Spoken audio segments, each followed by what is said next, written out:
उदयवीर जी, मनोज पांडे आपकी पार्टी में रहे, अखिलेश जी उन्हें बहुत प्यार करते रहे, साथ में लेकर चलते रहे, मुख्य सचेतक बनाए, पार्टी छोड़ दिया उन्होंने, क्या कहेंगे उनको?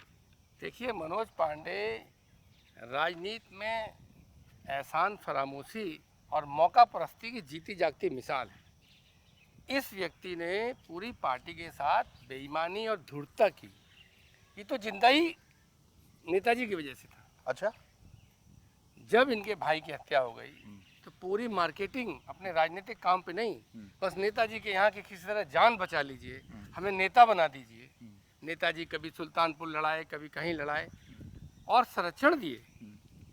और ये व्यक्ति समाजवादी पार्टी में रह के जब स्वामी प्रसाद मौर्य पार्टी में आए तो हमारी राजनीति खत्म हो जाएगी, स्वामी प्रसाद मौर्य इतने बड़े पद पे सम्मानित कर दिए गए, तो माननीय अखिलेश जी ने इसे मुख्य सचेतक बनाया। और मुख्य सचेतक रहते अखिलेश जी के सारे अधिकार, क्योंकि अखिलेश जी राष्ट्रीय अध्यक्ष जी की हैसियत से बहुत जगह आते जाते थे, तो उस पूरे समय में पूरा नेता विरोधी दल के पावर इस्तेमाल करता रहा। और देखिए, कांग्रेस के ज़माने में ये कांग्रेसियों की चमचागिरी करते थे, काम धाम लेते थे। ये 22 में ही चले गए थे। 22 से पहले इन्होंने अपनी टिकटें तय करा ली थी, क्योंकि 22 के 6 महीने पहले ऐसा लगने लगा था कि बीजेपी रिपीट हो जाएगी। और लास्ट 6 महीने में एकदम माहौल बदला प्रदेश का। तो ये तो कितने वफादार हैं, ये तो योगी आदित्यनाथ और अमित शाह जानते हैं। 22 की इनको ज्ञान विज्ञान इनका जो है उसे लगा के सपा की सरकार बन रही है, इसलिए ये इंतजार करने लगे, सपा के सिंबल पर लड़ने लगे। और जैसे ही सरकार नहीं बनी, इनको लगा कि अब तो बहुत लंबे समय के लिए बाहर हो गए, इसलिए भाजपा में जाने का मौका ढूंढ रहे थे। राज्यसभा में मौका मिला, उस समय खरीद फरोख्त ये सब काम होते हैं, जब वोट कम होते हैं सत्ता पक्ष के पास, चले गए। अब इसको इंटेलेक्चुअल बन के तमाम तरह की बातें बताना, सनातन और पता नहीं क्या क्या रोज बोलते हैं, शर्म नहीं आती है। इतने दिन तक इसी पार्टी में रहे, समाजवादी पार्टी पे हिंदू विरोधी होने के आरोप धीरे धीरे कम हुए हैं, उसके बावजूद अभी सनातन याद आ रहा है। और कल तक समाजवादी पार्टी के दफ्तर में जब भगवान शालिग्राम जी की शिला आई तो उछल के सबसे पहले उस पर नारियल फोड़ रहे थे। तो देखिए, ये मौका परस्त एहसान फरामोश लोग हैं, और ये आगे आने वाले पीड़ित शोषित वंचित लोगों के हितों को मार देते हैं।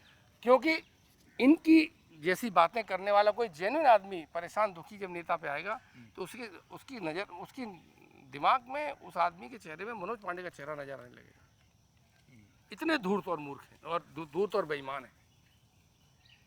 इतने इतने तो आप ये सोचो, वो तो मुख्य सचेतक के तौर पर थे, पार्टी के एक तरीके से हम कह सकते हैं दूसरे बड़े नेता के तौर पर, वो माता प्रसाद पांडे की जगह पर आज विपक्ष के नेता होते। नहीं, नेता होते नहीं होते वो तो बात की बात है, लेकिन उन्हें तो जाने का इंतजार था। उनके जो कारोबार चल रहे हैं, उनके और बहुत सारे सत्ता से जुड़े जो हित हैं, उनके कारण वो मौका ढूंढ रहे थे। 22 में सरकार नहीं बनी तो उन्होंने एक पैर निकाल दिया। आप भी जानते हैं किसी दल से रातों रात समझौते नहीं हो जाते, और इतने भी नैतिकता नहीं थी। अमित शाह के मंच में शामिल हो गए, सदन में नहीं कह पाए कि मैं भाजपा के साथ हूँ। वो समाजवादी पार्टी ने ही निष्कासित किया। थी बहुत गैरत, मैं तारीफ करूँगा दारा सिंह चौहान की, भले ही उन्हें दल बदला, हमको धोखा दिया, लेकिन विधानसभा से इस्तीफा दिया, चुनाव लड़ा, भले ही हार गए। न इनकी इतनी साख कि भारतीय जनता पार्टी कहती कि हार जाओगे तो हम तुमको दोबारा एमएलसी बना देंगे, और न ये इतने गैरतमंद, न इनकी इतनी नैतिकता, न इतनी हिम्मत कि जनता का चुनाव दोबारा लड़ लेते।